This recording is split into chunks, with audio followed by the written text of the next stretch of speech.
I grew up in rural parts of America, some of it non-continental. My first 3 years of life were spent in the Aleutian Islands in Adak, which is close to nothing. It's to about 2,600 miles away from Kyoto. I discovered when I was in Japan last year for a conference, and on a lark decided to MapQuest Adak, Alaska, because I felt like I had never been closer geographically, and lo and behold, it was true. So, if you go due east from Kyoto, about 2,600 miles across the Pacific, you would find a very small island where I was born, in a Quonset hut, no less.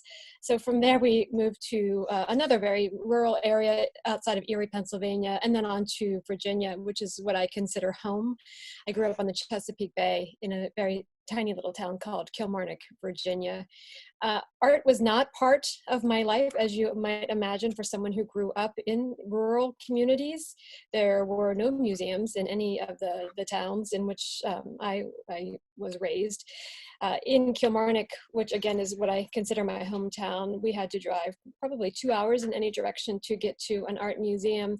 But for some reason, I think it must have to do with some books my mother may have had on her library shelves or something. I really don't know. But for some reason, art interested me in 11th grade, and I just really didn't pay too much attention. And I know that because when I was cleaning out files to move, I discovered a term paper that I wrote as a junior in high school on Claude Monet, of all things. So clearly there was something there. And I was in firm denial about my interest in art and art history for a very long time.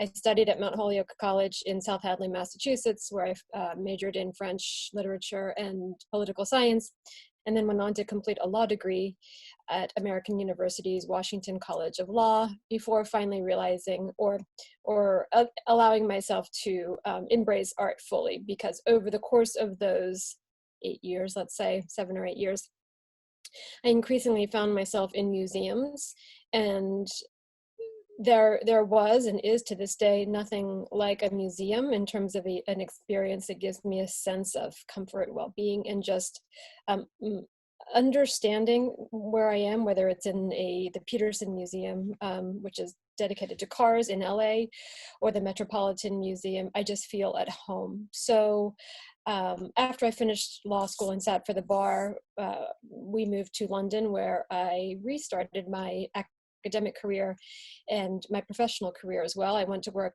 at the Royal Academy of Arts and also earned a master's at Birkbeck College, which is part of the University of London, and hadn't quite gotten the monkey off of my back. So we returned to the US, where I did my doctoral work at the University of Virginia, focusing on the 18th century in Naples and in Rome under the tutelage of Christopher Johns.